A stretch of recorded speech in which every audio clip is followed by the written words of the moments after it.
یہ 20ویں صدی کے آغاز کے وقت، جسے ہم پورا کہتے ہیں مڈل ایسٹ، بلکہ صرف مڈل ایسٹ نہیں، پورا شمالی افریقہ سلطنت عثمانیہ کا حصہ تھا، خلافت عثمانیہ۔ لیبیا، الجزائر، مصر، پورا حجاز، یمن، پورا عراق، شام، اور یہ شام ہی کے حصے ہیں در حقیقت، اردن اور لبنان، یہ سب، یہ شام عرب، عراق عرب، یہ پورا علاقہ خلافت عثمانیہ یہ اس کا حصہ تھا۔ پہلی جنگ عظیم میں انگریزوں نے عربوں کو بغاوت پر آمادہ کیا، غداری پر آمادہ کیا، انہوں نے خلافت عثمانیہ کے خلاف بغاوت کی،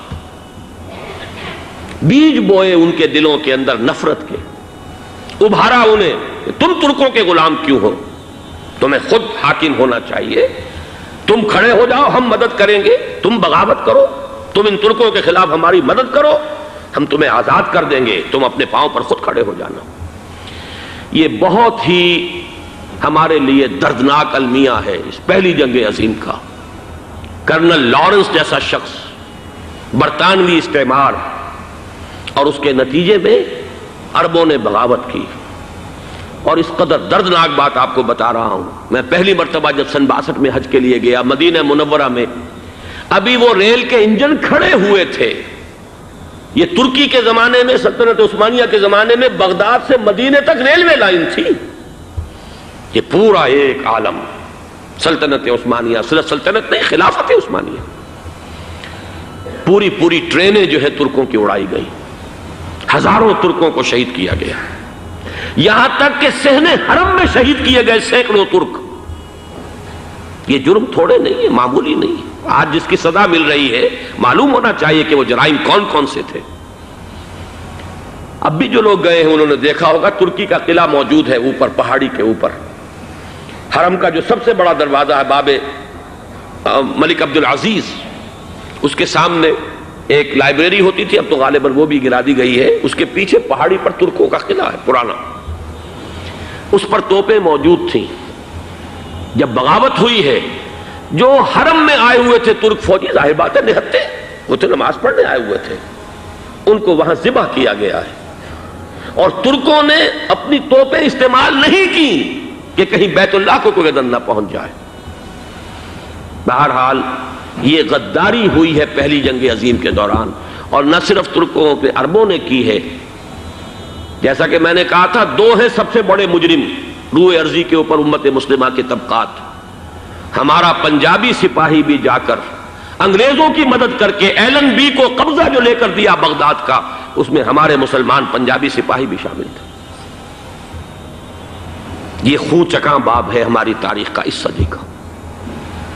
لیکن اس کے بعد سلطنت عثمانیہ کے ٹکڑے ہو گئے، چیتھڑے ہو گئے۔ ایک انگریز نے لکھا ہے یہ جملہ، زہر میں بجھا ہوا جملہ، کہ تاریخ میں یہ بات ثبت ہو جائے گی کہ ایک انگریز نے اس سلطنت کے ٹکڑے کر دیے کہ جو عمر فاروق نے قائم کی تھی رضی اللہ تعالیٰ عنہ۔ یہ پورا عالم، یہ تمام علاقہ کس نے فتح کیا تھا؟ یہ بات ہاتھ بدل گئے تھے، پھر ترک آ گئے، خلافت عثمانیوں کے پاس چلی گئی، لیکن یہ سلطنت تو حضرت عمر رضی اللہ تعالیٰ عنہ کے زمانے سے چلی آ رہی تھی۔ اس کو ایک انگریز کرنل نے، اور اس نے بغاوت پہ آمادہ کر کے عربوں کو اور ترکوں کے پیٹھ میں چھرا ڈھپوا کر ان کے ذریعے سے اور ٹکڑے کر دیے۔ لیکن جب جنگ ختم ہوئی، اب انہوں نے کہا کہ اب ہمیں آزادی دیجیے، تو اب انہیں معلوم ہوا کہ غداروں کو دنیا میں کیا ملتا ہے۔ ٹکڑے کر دیے گئے۔ یہ حصہ عراق یہ انگریز کے پاس رہے گا، شام کا یہ علاقہ یہ فرانسیسیوں کے پاس رہے گا، مصر پر انگریزوں کا تسلط رہے گا، لیبیا اطالویوں کے پاس رہے گا۔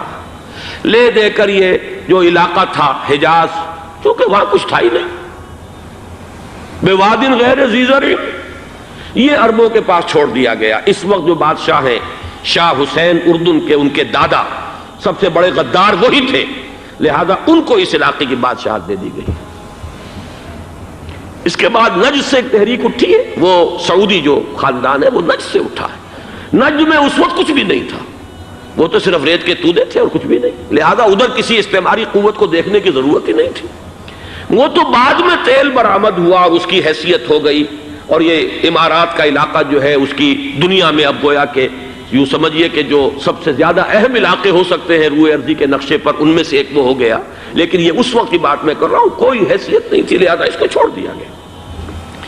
یہ ہے تاریخی پس منظر، یہ لکیریں جو کھینچی گئی ہیں، یہ ایک ملت اسلامیہ کو جو قومیتوں میں تقسیم کیا گیا، پھر نعرے لگوائے گئے المصر للمصریین الشام للشامیین۔ اب شامی ایک علیحدہ قوم ہو چکے ہیں، مصری ایک علیحدہ قوم ہو چکے ہیں، عراقی ایک علیحدہ قوم ہو چکے ہیں۔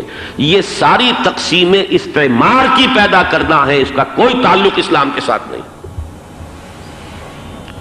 اب ضرورت تو اس بات کی تھی کہ استعمار کے پنجے جب یہاں سے کچھ ہٹے، دوسری جنگ عظیم کے بعد ایک دور آیا، امریکہ ابھرا ہے دنیا کی عالمی سطح پر سیاست میں، اس کے ہاں کچھ آزادی کے تصورات تھے، اس نے بھی سپورٹ کیا۔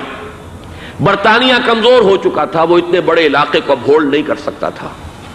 ہندوستان بھی آزاد ہوا، پھر یہ کہ اور دوسرے علاقوں سے بھی اس کو پسپائی اختیار کرنی پڑی۔ استعمار کے پنجے جس طرح بھی ہوئے، ان کے سینوں سے، عربوں کے سینوں سے جو ہے گویا کہ وہ ہٹے، لیکن امریکہ نے ایک اپنی بہت بڑی حکمت عملی جو اختیار کی، عالم عرب کے سینے میں اسرائیل کا خنجر پیوست کر دیا،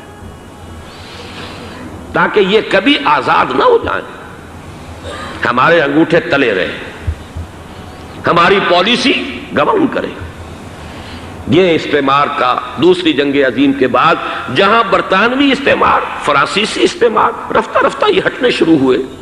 صدر ناصر نے انگریزوں کو اٹھا کر پھینکا میڈیٹرینین میں اور دوسرے جگہوں سے، الجزائر نے آزادی حاصل کی فرانس سے، اطالویوں سے جو ہے لیبیا والوں نے آزادی حاصل کی، یہ ہو گیا، لیکن ایک خنجر پیوست کر دیا گیا اسرائیل کا سینہ عرب۔ اس صورتحال میں ظاہر بات ہے کہ ایک تو بڑی آئیڈیل پوزیشن تھی کہ پورا عالم اسلام متحد ہو، لیکن وہ تو بہت دور کا خواب معلوم ہوتا ہے۔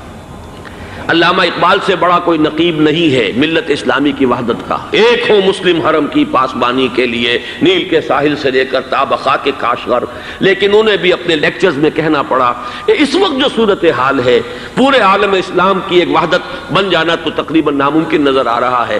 اگر کسی طرح ایک common wealth of Muslim nations وجود میں آ جائے تو بھی بڑی کامیابی ہوگی، لیکن اس سے بھی پہلے یہ تو زیادہ آسان تھا کہ عالم عرب ایک وحدت کی شکل اختیار کر لے۔ یہ تو ایک قوم ہے، اکثر و بیشتر ایک نسل یا زیادہ دو نسلیں کہہ دیجئے، شمالی افریقہ میں بربر نسل بھی ہے، باقی تو سب عرب ہیں۔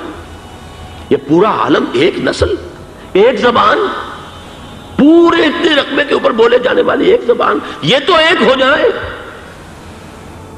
افسوس یہ ہے کہ اس کا ایک ہو جانا، ایک شخصیت ابھری تھی جو مذہبی مزاج کی شخصیت تھی، جو دینی مزاج کی حامل شخصیت تھی، اگر اس کی قیادت میں عالم عرب متحد ہو جاتا تو واقعتاً ایک بہت بڑا جو ہے مرحلہ وہ طے ہو جاتا پوری عالمی ملت اسلامیہ کی ایک وحدت اختیار کرنے کا۔ وہ شخصیت تھی شاہ فیصل شہید کی، اور اس لفظ کے ساتھ ہی آپ کے ذہن میں آ گیا ہوگا کیوں انہیں شہید کر دیا گیا، کس نے کیا کرایا، کہاں سے تعلیم حاصل کر کے آیا تھا وہ جس نے شہید کیا شاہ فیصل شہید کو، اس کی گردن پر کون سوار تھی، وہ یہودی لڑکی کے جس کے فوٹو بھی شائع ہوئے، ایک گردن پر اٹھائے کھڑا ہوا شہزادہ اپنی ایک یہودی دوست کو، لڑکی کو، اور وہی ہے کہ جس نے جا کر پستول سے شہید کیا ہے۔ جان میں اچھی طرح جان لیجئے، جیسے بارہا میں نے عرض کیا ہے کہ حضرت عمر کو شہید کرنے والا کہنے کو ابو لولو فیروز تھا، لیکن اس کے پیچھے پورا ایرانی نسل پرستی کا جو پورا پس منظر ہے، اسے تو ہر شخص جس کی ذرا بھی نگاہ جو ہے جو صرف منظر کو نہ دیکھ رہی ہو، پس منظر کو بھی دیکھنے والی ہو، وہ تو جان لے گی کہ ابو لولو فیروز ایک فرد کا نام نہیں تھا، وہ ایران کا انتقام تھا عالم عرب سے۔ بالکل اسی طریقے سے یہ امریکی استعمار کا ہتھ کنڈا تھا، اسے محسوس ہوا۔ شاہ فیصل مذہبی مزاج کا شخص یہ ابھر رہا ہے، اور یہ شاہ فیصل کی حکمت عملی کا ذرا آپ اندازہ کیجئے۔